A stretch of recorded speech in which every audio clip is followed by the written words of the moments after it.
So I did my service learning with children, and there was one girl. She was really, really sweet.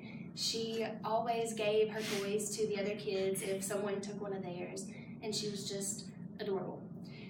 But she had just transferred over from China, and she didn't know a lot of English, and it was really difficult for her to understand certain concepts.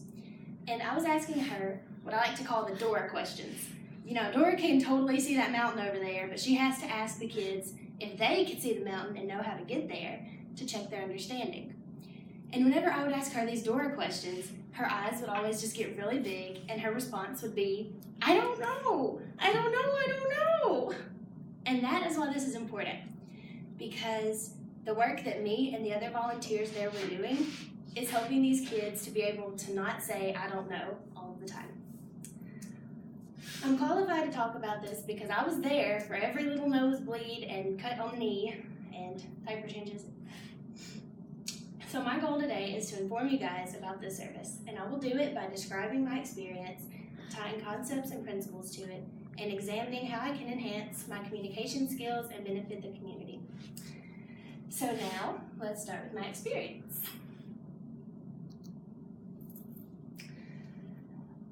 I did my service with the Little Rock Montessori School at the North and South location. I did 6 hours. I worked with the aftercare program, and it's important because I believe it has the power to change the world, which is its mission statement. And its mission statement is to provide a carefully planned, stimulating environment which will help children develop the foundational habits, attitudes, skills, and ideas that are essential for a lifetime of creative thinking and learning. So what did I do? My main job was to keep the kids calm. They were constantly fighting with each other or freaking out because their nail polish was chipping off or their snack didn't look like the other kid's snack, and I had to be there to keep them calm because there were 3 of us in the room and 20, 30 of them, and they would have just completely ran over us. And it was connected with the mission statement because the other part of what I did was help stimulate their brains with their senses. So like there was a book and it was teaching them about animals, and not only did it have a button that you could push to tell the animal sounds, but it had a patch of fur for every animal so that they could touch the fur. And now I will be tying concepts to this. There are 2 communication concepts and 1 principle connected to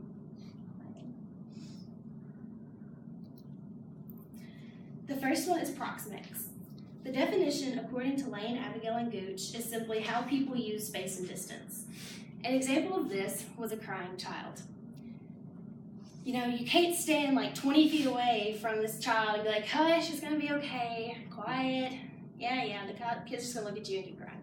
You have to get close to the kid and hug them and tell them that it's all gonna be okay and wipe the tears away and, you know, be sweet. But as you'll see on the screen, you can't always do that with people. So proxemics are very, very important. The second thing is integrating.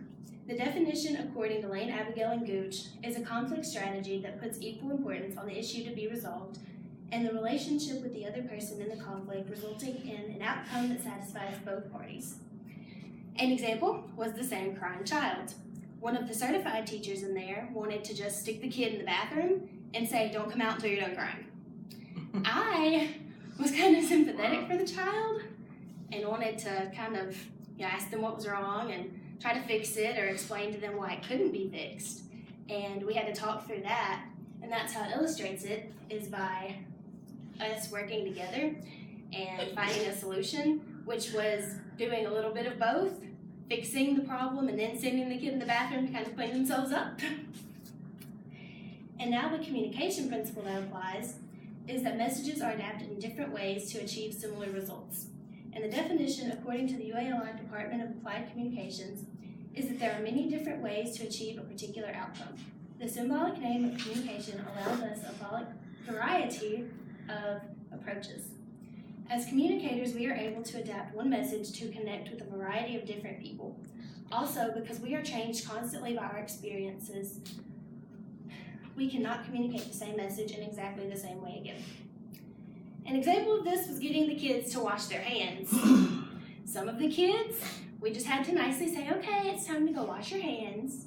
But some of the other kids, we had to threaten them by telling them that the germs were going to eat all their hands up and they wouldn't have hands anymore and they needed to go wash their hands. And finally, here's even more concepts.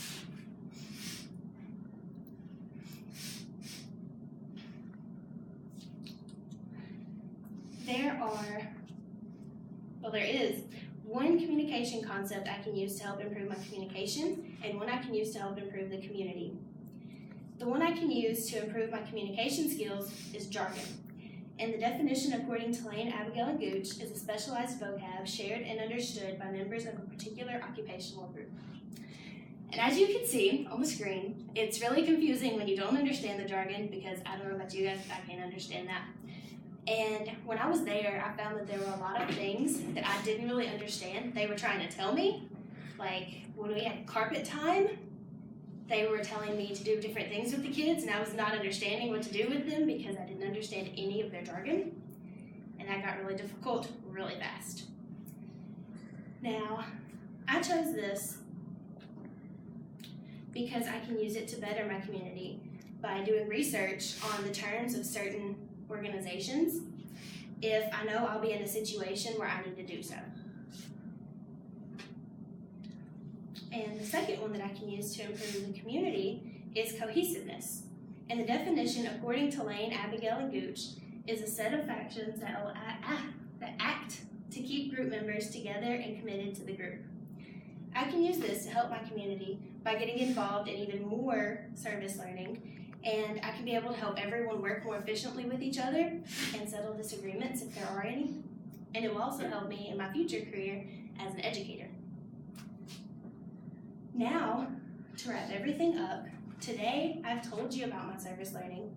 I gave you my story, tied concepts to it, and explained how I can use it to benefit my communication skills and the community around me. It is my goal that with the continual help of volunteers, no child will have to repeatedly say, I don't know.